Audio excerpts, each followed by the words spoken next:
R Ashok versus CM Siddaramaiah ಮಧ್ಯೆ ಜಾತಿ ಗಣತಿ ಜಟಾಪಟಿ ನಡೀತಾ ಇದೆ. ಒರಿಜಿನಲ್ ಜಾತಿ ಗಣತಿ ವರದಿ ಸಿಎಂ ಸಿದ್ದರಾಮಯ್ಯ ಮನೆಯಲ್ಲಿದೆ. ವಿಧಾನಸೌಧದಲ್ಲಿರೋದು ಡ್ಯೂಪ್ಲಿಕೇಟ್ ಅಂತ ಅಶೋಕ್ ಅಂದಿದ್ದಾರೆ. ಆರ್ ಅಶೋಕ್ ಮಾತಿಗೆ ಮುಖ್ಯಮಂತ್ರಿ ಸಿದ್ದರಾಮಯ್ಯ ಕೂಡ ಕೌಂಟರ್ ಕೊಟ್ಟಿದ್ದಾರೆ. ಸುಳ್ಳನ್ನ ಸತ್ಯ, ಸತ್ಯವನ್ನ ಸುಳ್ಳು ಮಾಡೋದು ಬಿಜೆಪಿ ಕೆಲಸ. ಇದನ್ನ ಬಿಜೆಪಿ ಅವರಿಗೆ ಆರ್ಎಸ್ಎಸ್ನವರು ಹೇಳಿಕೊಟ್ಟಿರೋದು. ಆರ್ ಅಶೋಕ್ ವಿರುದ್ಧ ಮುಖ್ಯಮಂತ್ರಿ ಸಿದ್ದರಾಮಯ್ಯನವರು ಈ ರೀತಿಯಾಗಿ ವಾಗ್ದಾಳಿ ನಡೆಸಿದ್ದಾರೆ. This is a duplicate. Original is in Siddaramaiah house. Duplicate in Vidhan Saudha. ಎಲ್ಲಿ ಒರಿಜಿನಲ್ ಇರಬೇಕು ಅಲ್ಲಿ ಡೂಪ್ಲಿಕೇಟ್ ಇರಬೇಕಾಯ್ತು. ಉಲ್ಟಾ ಹೊಟ್ಟಿದೆ. ಆ ಬರದಲ್ಲಿ ಅಧಿಕಾರ ಬಿಟ್ಟು ಹೋದ್ರಲ್ಲ, ಬರದಲ್ಲಿ ಎಲ್ಲೋ ಬಿಟ್ಬಿಟ್ಟು ಹೊಡೋಗ್ಬಿಟ್ಟು. ಇದರಿಂದಾನೇ ಅರ್ಥ ಆಗ್ತದೆ ಇದು ಈ ಬೋಗಸ್ ಅಂದ್ರೆ ಆ ಬಾಕ್ಸ್ ಅಲ್ಲಿ ಇದ್ದಿದ್ದು ಬೋಗಸ್. ಇದರಿಂದಾನೇ ಅರ್ಥ ಆಗುತ್ತೆ ಇದು ಸಿದ್ದರಾಮಯ್ಯ ಸ್ಕ್ರೀನ್ ಪ್ಲೇ, ಡೈರೆಕ್ಷನ್ ಎಲ್ಲ ಸಿದ್ದರಾಮಯ್ಯ ಅಂತ ಸ್ಪಷ್ಟವಾಗಿ ಅರ್ಥ ಆಗ್ತದೆ. ಅಶೋಕ ಯಾವತ್ತು ಸತಿ ಹೇಳಿದ್ದಾನೆ? ಅವರು ಸುಳ್ಳೇ ಹೇಳೋದು. ಮೂಲಪ್ರತಿ ನಮ್ಮ ಹತ್ರ ಇರಕ್ಕೆ ಯಾಕೆ ಸಾಧ್ಯ ಆಗುತ್ತೆ? ಮೊನ್ನೆ ಕ್ಯಾಬಿನೆಟ್ ಮೀಟಿಂಗ್ ನಲ್ಲೇನೆ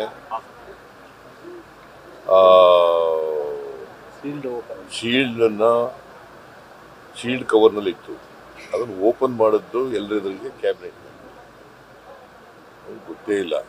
ಅಶೋಕ ಬಿಜೆಪಿ ಅವರು ಇದಾರಲ್ಲ, ಅವರು ಸುಳ್ಳನ್ನೇ ಸತ್ಯ ಮಾಡೋದು, ಸತ್ಯನೇ ಸುಳ್ಳು ಮಾಡೋದು ಅವ್ರ ಕಸಬು. ಅವ್ರದ್ದು ಅವರ RSSನವ್ರು ಹೇಳ್ಕೊಟ್ಟಿರೋದು ಅವ್ರಿಗೆ. ಒಬ್ರು ಕೇಳ್ರಯ್ಯ, ರಾಹುಲ್ ಗಾಂಧಿ ಅವರು ಪತ್ರ ಬರೆದಿದ್ದಾರೆ ಅಂತ ಹೇಳಿ, ಏನು ಜಾತಿ ಗಣತಿ ವರದಿ ಇದೆ ಜಾರಿಗೆ ತರಕ್ಕೆ ಸಕಾಲ ಅಂತ ಹೇಳಿ ತಮಗೆ ಪತ್ರ ಬರೆದಿದ್ದಾರೆ ಅಂತ ಹೇಳಿ ಸರ್. ಮಾಹಿತಿ ಹೆಂಗೆ, ಎಲ್ಲಿ ಊಹೆ ಮೇಲೆ ಮಾಹಿತಿನ? ನನಗೆ ಯಾವ ಪತ್ರನೂ ಬರೆದಿಲ್ಲ ರಾಹುಲ್ ಗಾಂಧಿ. ಆದರೆ ರಾಹುಲ್ ಗಾಂಧಿ ಅವ್ರ ಜೊತೆ ಚರ್ಚೆ ಮಾಡಿದ್ದೀನಿ, ಪತ್ರ ಬರೆದಿಲ್ಲ. ಚರ್ಚೆ ಮಾಡಿದ್ದೀನಿ ಅಂದ್ರೆ ಏನು ಅರ್ಥ? ಚರ್ಚೆ ಮಾಡಿ ಮಣಿಸಿದ್ದೀನಿ ಅಂದ್ರೆ ಏನರ್ಥ? ಅವ್ರ ಒಪ್ಪಿಗೆ ಇಲ್ಲಿ ಮಣಿಸಕ್ಕಾಗತ್ತಾ? ಮತ್ತೆ ಕಾಂಗ್ರೆಸ್ ಶಾಸಕರು ಇದಕ್ಕೆ ವಿರೋಧ ಮಾಡ್ತಾ ಇದ್ದಾರೆ. ಚನ್ನಗಿರಿ ಕಾಂಗ್ರೆಸ್ ಶಾಸಕರು ತಾವೇ ತಮ್ಮ ಕ್ಷೇತ್ರದಲ್ಲಿ ಎಷ್ಟು ಲಿಂಗಾಯತರಿದ್ದಾರೆ ಅನ್ನೋದನ್ನ ಸರ್ವೆ ಮಾಡ್ತೀನಿ ಅಂತ ಇದ್ದಾರೆ. ನೋಡಪ್ಪ, ಯಾರು ಕ್ಯಾಬಿನೆಟ್ ನಲ್ಲಿ ವಿರೋಧ ಮಾಡಿಲ್ಲ. ಕ್ಯಾಬಿನೆಟ್ ನಲ್ಲಿ ಜೋರಾಗಿ ಯಾರು ಮಾತಾಡಿಲ್ಲ, ದೊಡ್ಡ ಗಂಟಲಿನಲ್ಲಿ ಮಾತಾಡಿಲ್ಲ. ಗೊತ್ತಾಯ್ತಾ? ನಾನೇನು ಹೇಳಿದ್ದೀನಿ, ನಿಮ್ಮ ಅಭಿಪ್ರಾಯಗಳನ್ನು ಹೇಳಿ ಅಂತ ಹೇಳಿದ್ದೀನಿ.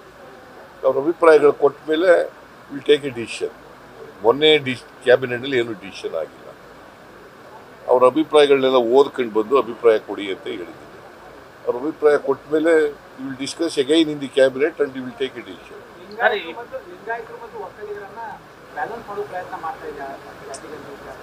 ಯಾವ ಜಾತಿಗೂ ಅನ್ಯಾಯ ಆಗಬಾರ್ದು ಅನ್ನೋದು ನಮ್ದು.